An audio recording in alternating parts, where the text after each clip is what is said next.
night marked the 7th straight game Kyrie Irving missed for the Brooklyn Nets, and the chances of him returning sooner rather than later, they seem to be improving. We're waiting to hear if he actually practiced today, which would have been the first time since he played in his last game back on January 5th. Since then, he's been out for personal reasons and COVID-19 rules violations. Several reasons, I guess, as far as why he's missed the last 7 games. Let's bring it back with our NBA analyst, Tim Legler. And Tim, I remember talking to you when James Harden said a few weeks ago that he wanted to play in Brooklyn. And then we shook our heads at what it would be like for rookie head coach Steve Nash to try to navigate that big three. Well, now it's the reality. After you've seen Harden and KD's early success, what will be the biggest challenge when Kyrie eventually does return?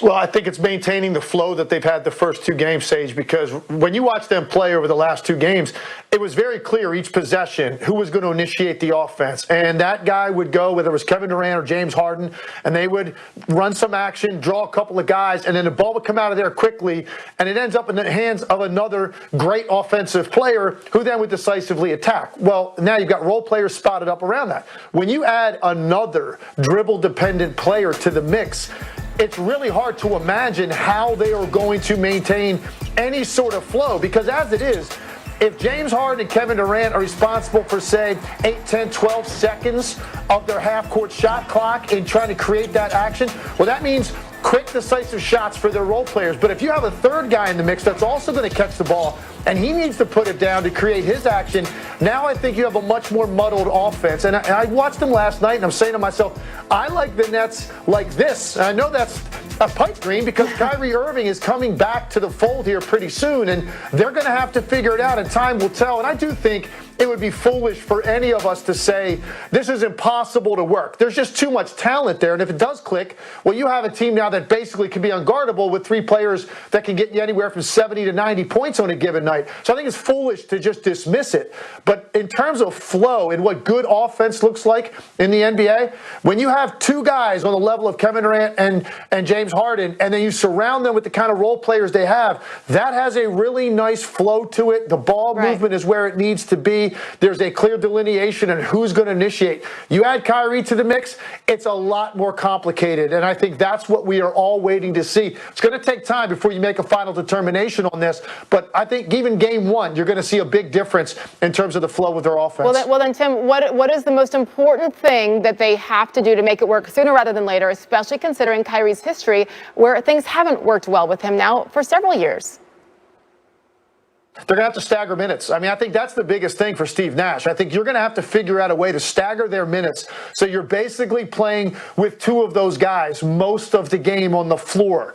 And then obviously you're going to have all 3 out there to close it. But even that's going to be a problem because each of these guys, Sage, feel like they're always the best option late. When you have that many guys that are alphas on the court, I think that could be problematic late in games as well. But in the meantime, for the first 45 minutes of the game, I think Steve Nash has to do a really good job of staggering it so you only have 2 of those guys on the court most of the time. I think you'll have a better flow to your offense if he can figure out a way to manage that, understanding that they're going to start the game and they're going to start the second half. So that's 12 minutes probably right there where they're all out there together. And then the last 4 minutes of the game, that's 16 minutes right there that they're out there together. So what are you going to do for that other 20 that you've got to figure out a way where there's only 2 of them on the court? If he can figure that out and keep those guys happy, maybe it has a better chance to succeed.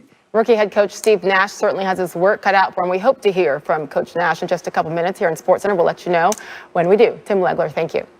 So last night, net gains indeed. James Harden's second game with Kevin Durant and the Nets. They were taking on the Milwaukee Bucks. Eastern Conference Finals playoff preview, you say? 1:20 left in the 4th. Drew Holiday misses the layup, but Giannis has his back. Bucks up 2. So now, Nets ball. Harden. Kicking to Joe Harris. Cousin for 3 on the wing. Nets take the 1-point lead. All right, back come the Bucks. Minute left. Chris Middleton over DeAndre Jordan. Bucks take the lead. This is going back and forth and back and forth. Nets ball, 45 seconds. Durant. Harden. No. But Harden follows his shot. KD, top of the key for 3. The bench is pumped. Nets up 125-123. Just over 10 seconds left. Durant with the ball. And he got stripped. They stripped him. Bucks recover. They call timeout, so they got a chance. They're down 2 with 3.8 seconds to go. Inbounding. Drew Holiday inbounds to Chris Middleton. Middleton takes the shot, and no, Giannis is mad. And here's why.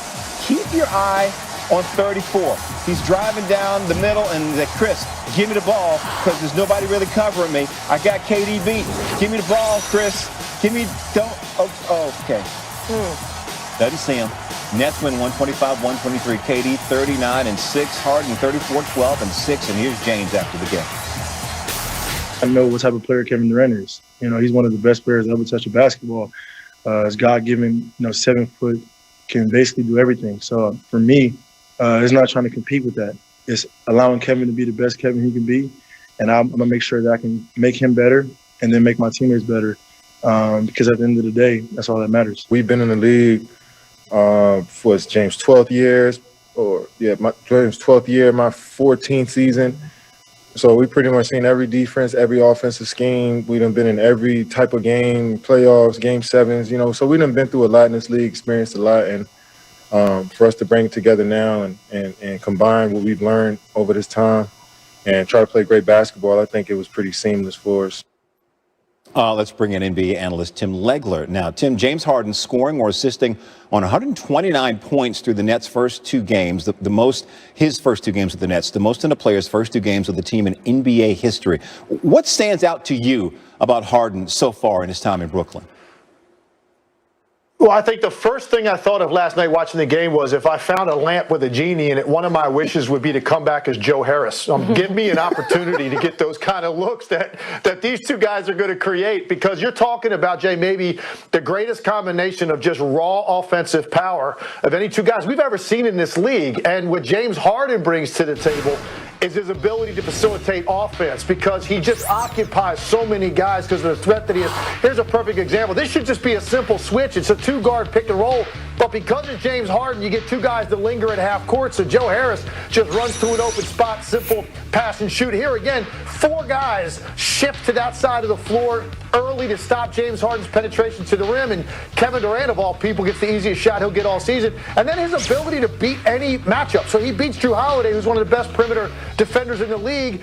And then he knows what he's got to do. Get downhill, draw the backline defender, and look at the opportunity that he creates for DeAndre Jordan. So when you look at these guys together, and they're both raw scorers, and James Harden knows he can go get buckets anytime he wants in the course of the game, somebody is going to have to accept that role of making the game easier for the role players, because those guys play a vital role in all of this if you're going to fulfill your dream, win a championship.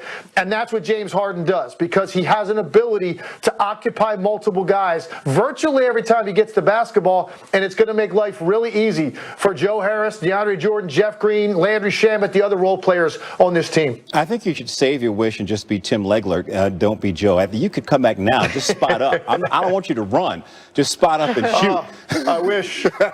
I wish. The Beard, by the way, 26 total assists in his first 2 games with the Nets. Pretty good. Legs back soon to talk about if Kyrie's expected return will be good or bad for Brooklyn. Oh, so